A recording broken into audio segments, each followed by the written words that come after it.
segredo escondido nesta cena e nesta aqui? Provavelmente não. Isso acontece porque alguns dos segredos de Jujutsu Kaisen são tão bem escondidos que não podem ser notados em velocidade normal. Foi por isso que eu assisti todo o anime de Jujutsu Kaisen em 0,25 de velocidade, para encontrar os segredos mais malucos que você nunca percebeu antes. Por exemplo, lembra dessa sala para onde Gojo levou Yuji no episódio 2? Se você olhar bem para esses selos nas paredes, vai notar este símbolo. Parece familiar? Pois deveria, porque é exatamente o mesmo símbolo que vimos nas faixas envolvendo os dedos de Sukuna. Isso pode indicar que Gojo já sabia que Sukuna tinha o poder de ouvir as conversas de Yuji com outras pessoas.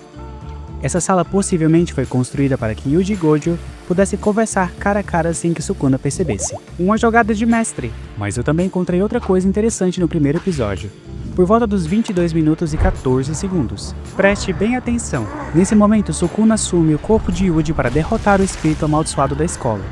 Mas, se você prestar bastante atenção no exato momento em que a maldição é destruída, vai notar várias letras japonesas se formando com o sangue da maldição. Isso pode ser uma referência ao fato de que os espíritos amaldiçoados são formados por emoções humanas negativas, com cada símbolo representando uma delas. No episódio 6, nesta cena específica, você provavelmente percebeu Yuji fazendo referências a Bleach, Naruto, Yu Yu Hakusho e Dragon Ball, enquanto conversa com Gojo, mas o que talvez não tenha percebido é que essas não são as únicas referências escondidas neste episódio. Um pouco depois, em 16 minutos e 35 segundos, se você pausar o episódio, verá Gojo segurando o DVD do filme do Yu-Gi-Oh! 3 Bounds Beyond Time. Ah, e se você aproximar a imagem da pilha de DVDs na mesa, também verá uma referência a Batman, o Cavaleiro das Trevas. Curiosamente, no episódio seguinte, por volta dos 9 minutos, Yuji aparece assistindo O Senhor dos Anéis. E caso você esteja se perguntando qual cena é essa, é esta aqui. Então, no episódio 9, quando Junpei estava comprando um ingresso de cinema, se você pausar exatamente aqui, vai ver que a pessoa entregando o ingresso para ele estava usando um relógio muito específico. Por que isso é importante? Porque esse mesmo relógio foi usado pelo espírito amaldiçoado que lutou contra Yuji e Nanami mais tarde no episódio. Acho que agora sabemos exatamente quem era essa maldição antes de Mahito transformá-la, mas ainda existe outro segredo escondido nesse mesmo episódio. Por volta de 10 minutos e 20 segundos, enquanto Yuji e Nanami subiam as escadas, eles passam por um recorte em tamanho real de Toru Oikawa. E caso você não saiba, esse é um personagem de outro anime chamado Haikyuu, do qual o criador de Jujutsu Kaisen é um grande fã. Foi uma boa homenagem. Certo, alguns desses segredos foram bem legais, né? Mas acredite ou não, isso foi apenas o primeiro nível de segredos que vou mostrar nesse vídeo. A cada novo nível, os segredos ficam cada vez melhores. Muito melhores. Como este aqui, no episódio 24, vemos Kenjaku, Mahito e Chozo sentados em uma mesa jogando um jogo de tabuleiro. Mas você já se perguntou qual jogo é esse? Se pausar exatamente em 14 minutos e 5 segundos, dá pra ver o tabuleiro inteiro. E fica bem claro que é o jogo da vida. Eu fico pensando, quem será que ganhou esse jogo? Aposto no Kenjaku. Afinal, ele tem mais experiência de vida do que qualquer um deles. Seguindo em frente, você já se perguntou o que idioma Hanami estava falando enquanto assistia ao anime? Muita gente pensou que fosse uma língua inventada. Mas na verdade, não é. Chocado. Tudo que Hanami fala é o japonês normal. Só que ao contrário, isso é realmente genial. Eles fizeram o mesmo truque de dublagem em inglês. Dá uma olhada nisso. After all, we are the true humans. We do. Então você já se perguntou por que Yuji, Chozo e os outros irmãos são chamados de Death Paintings? É um nome bem estranho.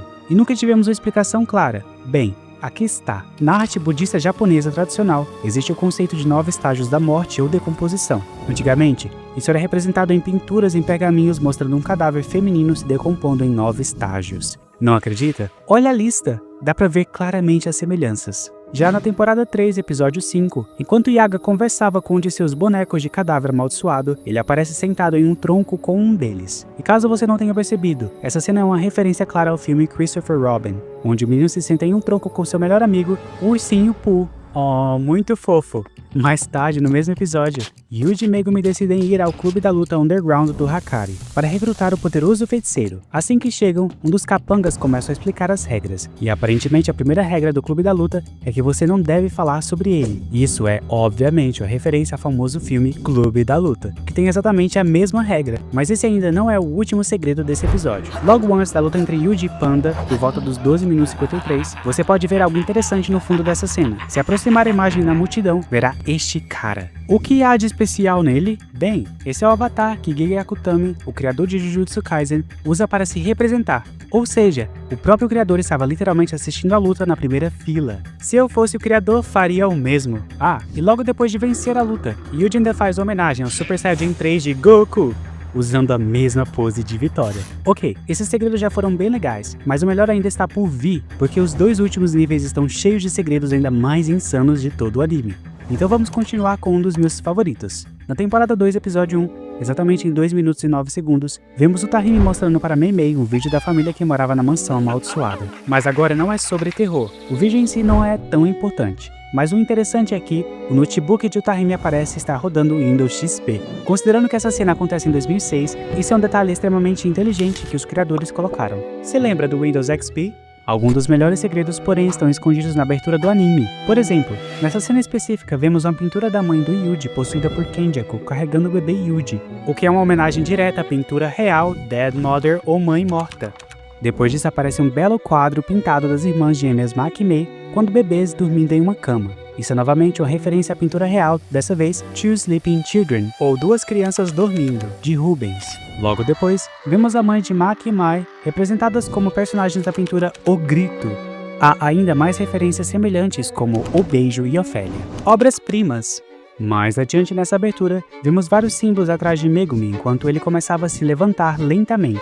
Cada um desses símbolos está associado aos Shikigamis, só os Shikigamis que ele controla, sendo o último, obviamente, Mahoraga. Em seguida, o momento em que Kenjaku coloca um bloco sobre uma cidade em miniatura representa visualmente a criação de barreiras para Cooling Game. Aliás, se você assistiu Jujutsu Kaisen Zero, possivelmente percebeu que Gojo usava bandagens nos olhos antes de passar a usar a venda preta.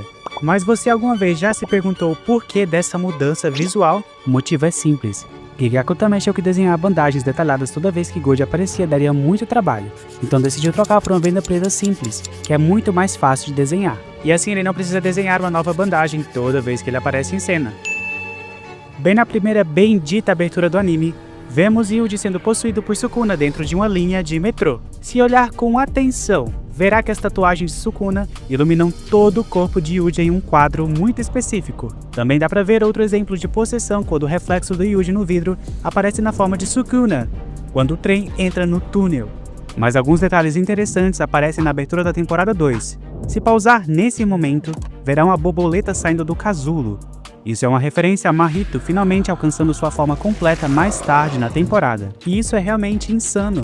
Logo depois aparece rapidamente o Reino da Prisão, que foi um dos objetos amaldiçoados mais importantes do incidente de Shibuya. Nessa mesma abertura também, vemos Yuji desmoronando, simbolizando como ele se sentiu após os acontecimentos de Shibuya. E finalmente chegamos ao 4º nível. Espero que você esteja preparado, porque alguns desses segredos são absolutamente insanos. Durante a temporada 2, episódio 17, você provavelmente viu um prédio sendo destruído durante a luta entre Mahoraga e Sukuna. Quando assisti essa cena pela primeira vez, não notei nada de estranho, mas, depois de pesquisar um pouco, descobri que o andar que está sendo destruído é o mesmo andar onde os animadores do JJK estavam trabalhando na vida real. Sim, é verdade. Um dos animadores achou que seria divertido colocar o próprio andar da produção do anime, e os colegas adoraram a ideia. No mesmo episódio também, existe uma referência a Chainsaw Man, com Pochita voando ao fundo da luta. Dá pra acreditar. Porém, esse detalhe só aparece na versão Blu-ray do anime. Mas a próxima coisa que encontrei é simplesmente absurda. Se você pausar o episódio 4 em 14 minutos 44,